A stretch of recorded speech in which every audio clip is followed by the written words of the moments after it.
Welcome back to the Deep Dive. Today, we're opening up a stack of sources that are going to force us to stretch our brains in a few different directions at once. Yeah, this is a big one. We're looking at a figure who is, I think it's fair to say, one of the most polarizing paradoxes in modern culture. Absolutely. A paradox is the perfect word for it. We're talking about a man who exists simultaneously as this huge medical authority and also a scientific pariah, depending on which room he walks into. It really is a case study in contrast. I mean, if you look at the documentation we have today, we've got articles, biographies, a ton of scientific rebuttals. We are tracking a man who started his career as a board-certified endocrinologist in Boston. Right, a proper scientist. A proper hard science guy. He was deeply embedded in the world of hormones, biology, chemistry, and yet this is the same man who transforms into the world's most recognizable face of New Age spirituality. And when you say contrasts, you really aren't kidding.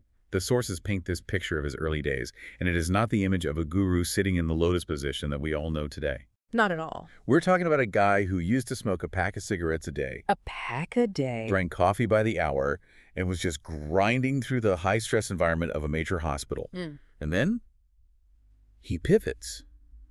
He becomes the guy telling us that aging is a learned behavior. And that phrase, aging is a learned behavior, that is really the central hook of his entire philosophy. It's the headline, right? It's the whole thing. He claims that human beings can attain a state of what he calls perfect health. Okay, and what does perfect health mean to him? It's not just, good blood pressure. No. He defines it as a condition free from disease, never feeling pain, and arguably a state where one cannot age or die. Cannot age or die.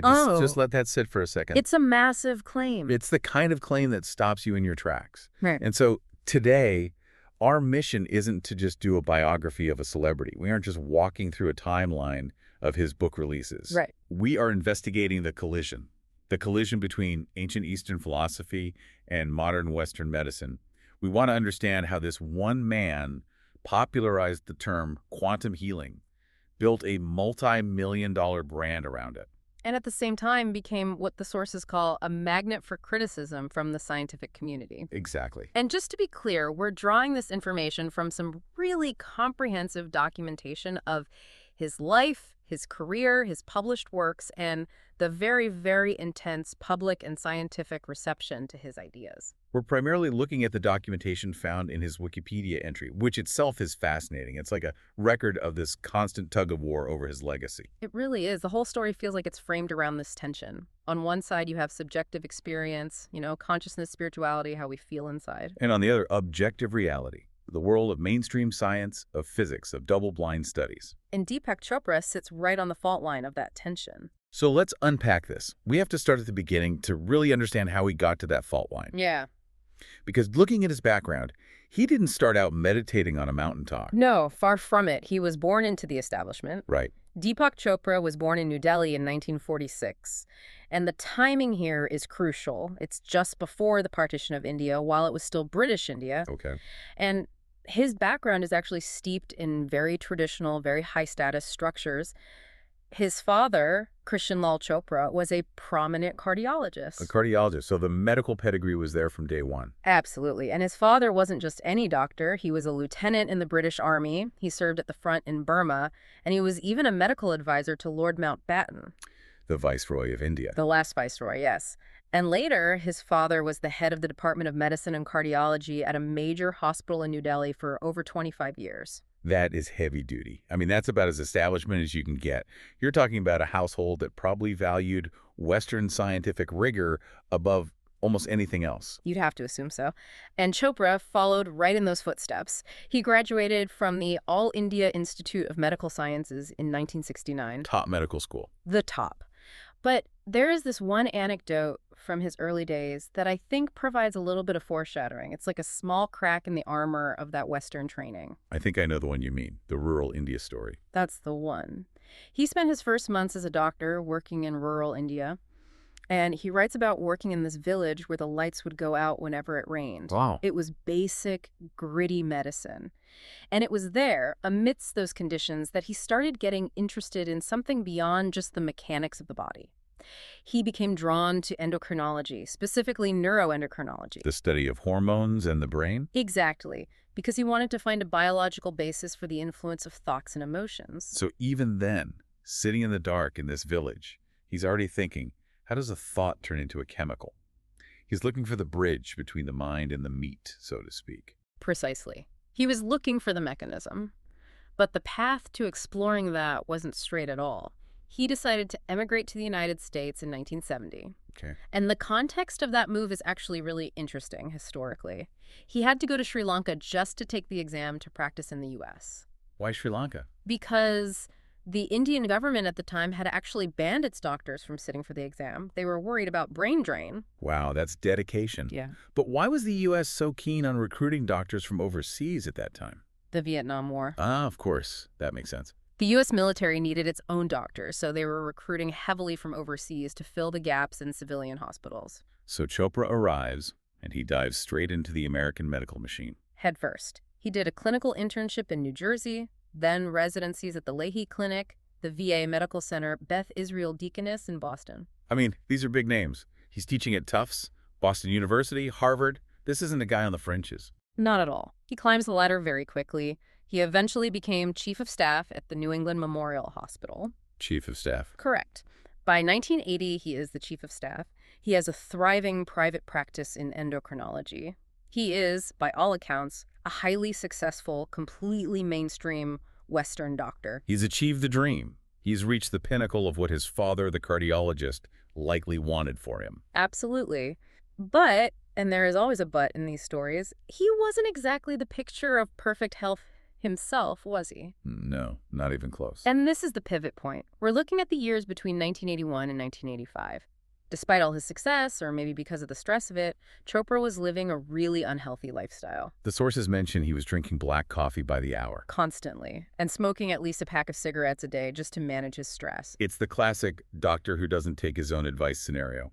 The irony of the healer who is slowly destroying himself. In a way, yes. But in 1981, he takes a trip back to New Delhi and he meets an Ayurvedic physician named Brihaspati Dev Triguna. And Ayurveda is the traditional Indian system of medicine, right? Yes, thousands of years old. And this meeting, it planted a seed. But the real catalyst for change was his own need to stop those habits. He couldn't quit. So what did he do? He turned to Transcendental Meditation, or TM, to help him quit smoking and drinking all that coffee. And it worked? It did. The sources say he still meditates 2 hours every single morning. But it did more than just help him quit smoking. It led to a complete disenchantment with the way he was practicing medicine. There's a quote here that really sums up that feeling. He said, when all you do is prescribe medication, you start to feel like a legalized drug pusher. That's a powerful sentiment, isn't it? It really is. It paints a picture of a doctor who feels like he's just managing symptoms, not actually healing. He felt that 80% of all the drugs he prescribed were of optional or, at best, marginal benefit. He felt like he was just pushing pills. So this disillusionment led to a really radical career change. In 1985, he met the Maharishi Mahesh Yogi, the founder of the whole TM movement, and the Maharishi asked him to establish an Ayurvedic health center in the U.S.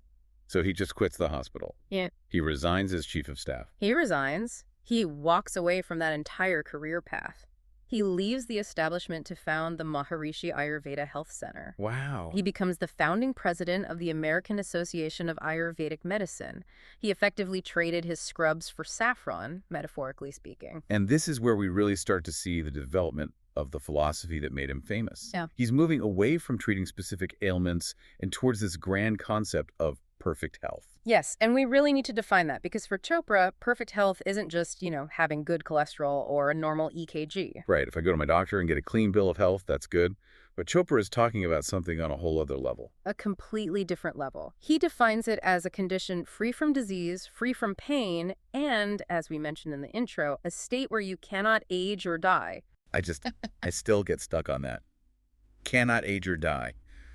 How does he even begin to justify that biologically? Well, that's the thing. He doesn't justify it biologically in the traditional sense. He justifies it through what he calls the quantum mechanical body. Okay, let's unpack the quantum mechanical body.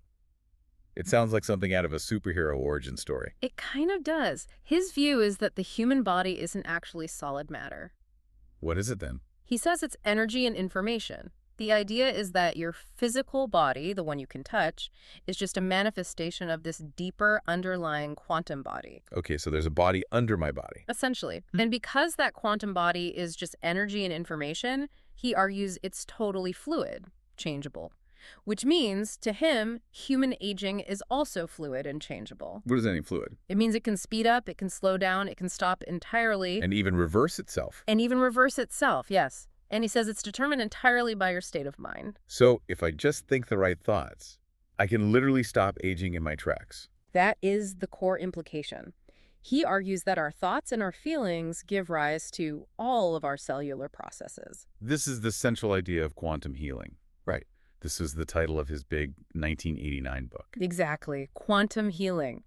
He defines it as the ability of one mode of consciousness, the mind, to spontaneously correct mistakes in another mode of consciousness, the body. Spontaneously correct mistakes. So if you have a health imbalance, like a disease, he claims it can be corrected by quantum mechanical means, which is essentially a shift in these energy fields. You can see why that's so appealing. I mean, it sounds incredibly empowering. If I have the power to fix my own cells just by shifting my consciousness, that's a lot better than waiting for a prescription to maybe work. And that is exactly why it's so powerful and so appealing to so many people. It offers agency. It offers you control over your biological destiny. If we have to look at how he applies this to actual diseases, because this is where the controversy really heats up. It really does. It's one thing to say, I can think myself into feeling younger. It's a whole other thing to talk about something like cancer. And he does talk about cancer. He has equated spontaneous remission in cancer, which is a real, though very rare, phenomenon. He's equated that to a jump to a new level of consciousness that prohibits the existence of cancer. A level of consciousness that prohibits the existence of cancer. That's a very, very specific and bold claim. It is. He's saying your mind can create an environment where cancer simply can't exist, and he goes even further with other diseases, for example, AIDS. Oh boy. What does he say about AIDS? So he acknowledges that AIDS is caused by the HIV virus. He's not denying that, but his explanation of the mechanism is unique. Okay. He has stated that the virus emits a sound that lures the DNA to its destruction. A sound. A sound. He says the DNA mistakes it for a friendly or compatible sound. The virus makes a sound that tricks your DNA. That is his claim. And he suggests that Ayurveda, the traditional medicine, uses primordial sound, like mantras, to correct this distortion. Okay. I can see why the medical community might have some issues with this. To put it mildly, yes. And this brings us right to the collision with physics. Because Chopra isn't just using spiritual or medical terms, he is borrowing very heavily from the lexicon of quantum physics. Oh, he loves the word quantum. Quantum healing, quantum body, quantum entanglement, quantum everything. He uses terms like quantum entanglement, wave function collapse, and non-locality to explain how this biological healing happens. But here's the key question. When he says quantum entanglement, does he mean what a physicist at MIT means when they say it? And that is the absolute core of the dispute. Physicists strongly rebut his usage of these terms. Why? What's their main argument? Their main argument is what's called the scale problem. The scale problem. Yes. Quantum effects, all these weird things like interference and wave function collapse, they are typically observed at the subatomic level with tiny particles. Like electrons. Exactly. Physicists argue that these effects simply do not apply to macroscopic objects like human organs or our brains due to something called decoherence. Decoherence. Basically, big, warm, wet things like human bodies are just too complex and noisy for these delicate quantum effects to survive. They get washed out immediately. So you can't treat a liver like it's an electron because it just doesn't work that way. Precisely. And the pushback from the scientific community on this has been incredibly sharp. The evolutionary biologist Richard Dawkins has called Chopra's use of these terms plausible-sounding hocus pocus. Ouch. That's blunt. And the physicist Robert L. Park has said that physicists wince when they hear it, calling it New Age quackery. Wince. I like that. In fact, in 1998, Chopra was awarded the Ig Nobel Prize. The Ig Nobel. That's the satirical one, right? The one for research that makes you laugh, then makes you think. That's the one. He was awarded the prize in physics for his unique interpretation of quantum physics as it applies to life, liberty, and the pursuit of economic happiness. Economic happiness. That's a bit of a dig at the business side, which I'm sure we'll get to. It is. But how does Chopra defend himself against these physicists? Does he argue back on the science? Does he say, no, you're wrong, I know physics better than you? Well, this is where it gets interesting. His defense shifts. When he's cornered, for instance, in a well-known interview with Richard Dawkins, he actually admitted that he uses the term quantum as a metaphor. A metaphor? Yes. He said it has little to do with quantum theory in physics. Wait, hold on. So it's a metaphor, but his books and lectures make it sound like a literal physical mechanism for healing. And that is the technobabble accusation. Critics like the neuroscientist Sam Harris argue that he merges two different language games, the spiritual and the scientific, in a completely unprincipled way. What do they mean, merges two language games? You take a word like energy or field, it means one thing in a spiritual context and a very different, very specific thing in physics. He blurs them together until the statement sounds profound but is actually scientifically meaningless. So it's incoherent babbling strewn with scientific terms. That's a direct quote from his critics, yes. But Chopra seems to really double down on the idea that consciousness is the thing running the show, right? He's not just saying mind over matter as the slogan. He believes it is the fundamental nature of reality. He does. He's a proponent of philosophical idealism. Which is? The belief that consciousness creates reality, not the other way around. The common scientific view is that you have a physical universe, and out of the complexity of the brain, consciousness emerges. He flips that script. So we are physical machines that learn to think. No. In his view, we are thoughts that learn to create a physical machine. We are thoughts that learn to create a physical machine. That is a trippy thought. It is, and he takes it all the way to evolution. He's been quoted as saying Charles Darwin was wrong. That is a bold move. Yeah. You don't just say Darwin was wrong. He argues that evolution isn't random mutation and natural selection. He believes it's consciousness seeking to express itself in more and more complex forms. So the universe itself is evolving its consciousness through us. Exactly. He has this very poetic line. We are the eyes of the universe looking at itself. That is beautiful, I have to admit. The eyes of the universe looking at itself. You can absolutely see why people are drawn to this. It gives you a sense of cosmic importance, not just, being a collection of chemicals. And that incredible appeal is precisely what launched him into the stratosphere. Which brings us to 1993. The Oprah effect. The Oprah effect. In 1993, Chopra published Ageless Body, Timeless Mind, and he managed to get an interview on the Oprah Winfrey Show. And we all know what happens when Oprah likes a buck. It is a cultural explosion. Within 24 hours of that interview airing, the book sold 137,000 copies. 137,000 in a single day. In one day. And 400,000 within a week. That one interview effectively made him a household name and launched him as an incredibly wealthy figure. His net worth today is estimated to be over $80 million. But success on that scale always brings drama, doesn't it? I read that this huge success actually caused a massive rift with his own guru. It did. The relationship with the Maharishi Mahesh Yogi soured very, very quickly after that Oprah interview. How quickly? Just 4 days after the show aired, the TM movement sent out an instruction to all its centers to stop promoting Deepak Chopra. 4 days. That's incredibly fast. That sounds like a really bad breakup. It was. There were several reasons cited.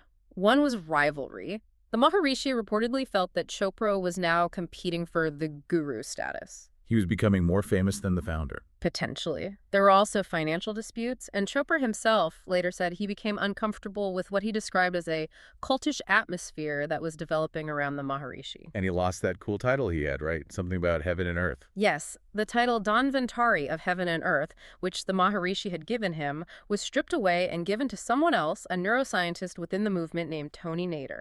Dhanvantari of Heaven and Earth. Easy come, easy go, I guess. So he splits from the TM movement, but he certainly doesn't slow down. No, if anything, he accelerates. He builds his own empire. He moves to California, works with Sharp Healthcare for a while, and then he co-founds the Chopra Center for Well-Being. And this is where the business aspect becomes very, very high-end. Extremely high-end. How high-end are we talking? Well, the center was charging, at the time, $4,000 a week for treatments. $4,000 a week. And he has extensive product lines, herbal supplements, massage oils, and especially anti-aging products. Critics have noted that a year's supply of some of these anti-aging products can cost up to $10,000. So immortality isn't cheap. Apparently not. And medical anthropologists have been critical of this, noting that his whole approach tends to focus on the upper class. He can charge $25,000 or even more for a single lecture. 25 grand for a speech. That is serious business. Mm. But when you are making that kind of money and making these kinds of sweeping medical claims, you are bound to run into legal trouble. And he has. There have been some significant legal battles along the way. One of the most notable was the JAMA lawsuit back in 1991. JAMA, as in the Journal of the American Medical Association, the big one. The very one. Chopra and some of his colleagues had published an article on Ayurveda in JAMA, but then subsequently, JAMA published an erratum, which is a formal correction, accusing the authors of having undisclosed financial interests in the Ayurvedic products they were discussing. Ah, the conflict of interest problem. Exactly. JAMA's associate editor was highly critical of them, and in response, Chopra and the TM groups actually sued the editor and JAMA for defamation. How much did they sue for? They asked for $194 million in damages. Wow. $194 million. That is a massive lawsuit. It was, but the case was ultimately dismissed in 1993. It didn't stick. And there was a copyright issue as well, wasn't there? With a Stanford professor. Yes, Robert Sapolsky. He's a very respected neuroendocrinologist at Stanford. He sued regarding Chopra's book, Ageless Body, Timeless Mind. The big Oprah book. The very one. It turned out that Chopra had used 5 passages of text and a whole table on stress endocrinology directly from Sapolsky's work without proper attribution. That's a huge no-no in academic and publishing circles. A very big deal. They settled out of court, and Chopra corrected the attribution in later editions of the book, but it definitely fueled the critics who argued his scholarship was, well, a bit loose. Then there's the whole placebo debate. We touched on this, but a lot of critics say his treatments are just placebos. But Chopra has a really interesting take on that accusation. He does. He completely reframes it. Instead of denying that it's a placebo, he embraces the placebo effect. What does he say? He says the placebo effect is real medicine because it triggers the body's healing system. He essentially argues that the placebo effect is quantum healing in action. I mean, on one hand, he's not wrong that the placebo effect is a real biological response.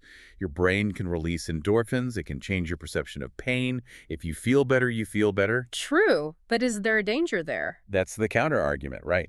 Critics argue it raises false hope and could lure very sick people away from legitimate medical treatments, chemotherapy, surgery that could actually save their lives. Exactly. And beyond the placebo debate, there are some very real safety concerns with the Ayurvedic remedies themselves. Oh, like the actual physical pills and potions. Yes. A study published in JAMA, ironically, found that about 20% of U.S. and Indian-manufactured Ayurvedic medicines sold online contain lead, mercury, or arsenic. Lead, mercury, and arsenic. And another study of users found that roughly 40% had elevated blood lead levels. Yikes. So while the quantum part might be a metaphor, the potential for lead poisoning is very literal. Correct. And this constant friction with the medical and scientific world has led to what you can only really describe as a war on skeptics. Yeah, Chopra does not take criticism lying down, does he? No, not at all. He has taken a very aggressive public stance against what he calls militant skeptics. At one point, he specifically called out Wikipedia editors, feeling that they were biased against him and his work. Which, ironically, is where a lot of our source material for today is compiled. True, but he made this one claim about skeptics that really, really riled up the scientific community. What was that? He wrote that no skeptic, to my knowledge, ever made a major scientific discovery or advanced the welfare of others. Whoa, that is a sweeping statement. To say no skeptic has ever made a discovery. It was immediately rebuked by astronomers and scientists all over the world. They started listing people like Carl Sagan, Richard Feynman, people who were famously and proudly skeptical and yet made some of the most massive contributions to human knowledge. Yeah, Carl Sagan is practically the patron saint of combining skepticism with a sense of wonder and discovery. Exactly. But Chopra's view is that skepticism often devolves into just shutting down new ideas without consideration. On the flip side, the skeptics have labeled him things like a purveyor of woo or a crank. I saw mention in the sources of a study about pseudo-profound bullshit. That's the actual academic term they use. Believe it or not, yes. A 2015 study titled On the Reception and Detection of Pseudo-Profound Bullshit actually used Deepak Chopra's Twitter feed as the canonical example of statements that sound very deep but are essentially meaningless upon close inspection. To be the canonical example of pseudo-profound bullshit that's quite a distinction. It really highlights the extreme polarization. To some, his tweets are nuggets of profound wisdom. To others, they're just word salad. But despite all of this, the bullshit studies, the lawsuits, the constant debunking from physicists, he is still incredibly connected to the cultural elite. He is. For example, he had a very deep friendship with Michael Jackson for 20 years. I remember that. After Jackson died, Chopra had some very strong words, didn't he? He did. He went on TV and critiqued what he called the cult of drug-pushing doctors, who he felt had these codependent relationships with addicted celebrities. Which harkens all the way back to his original reason for leaving Western medicine. Exactly. The feeling that doctors were just legalized drug pushers. It's a consistent theme for him. And he's associated with Lady Gaga and countless other massive stars. He really is deeply ingrained in the culture. Which brings us to the synthesis of this whole deep dive. We're left with two very distinct, almost irreconcilable pictures of Deepak Chopra. Right. Picture A. He's a pioneer. He integrated ancient wisdom with modern needs. He gave people hope. He gave them a sense of agency over their own health. And he reminded a very mechanistic medical system that how we think and feel actually matters. A very valid perspective. And then there's picture B. He's a wealthy entrepreneur who sells false hope through distorted science. A man who misuses terms like quantum physics to sound authoritative while charging $10,000 for anti-aging creams. It's a really hard reconciliation. Yeah. But maybe the central question for us isn't, is he right about quantum physics? Because the answer to that seems to be a pretty clear no from the physics community. Right. The more interesting question might be, is the value of a treatment found in its scientific mechanism or in the result the patient feels? That's it. If Chopra's metaphors, however scientifically inaccurate they are, make people start meditating, reduce their stress, eat better, and feel more in control of their lives, does the bad physics ultimately matter? That's the sticky part. If a lie makes you well, is it a bad lie? That is the ethical dilemma of the placebo effect right there. In a nutshell. So I want to leave everyone with a final thought to mull over. We talked about his claim that aging is a learned behavior. It sounds absolutely crazy on the surface. But just for a second, if we accept his premise, what would happen if we, as a culture, simply decided to unlearn it? What would society actually look like if we genuinely accepted consciousness as the primary creator of reality? It would certainly change a lot more than just our medical bills. It would indeed. Thanks for unpacking this with us today. It's been a wild ride through the quantum body. It was a pleasure. We'll see you on the next deep dive.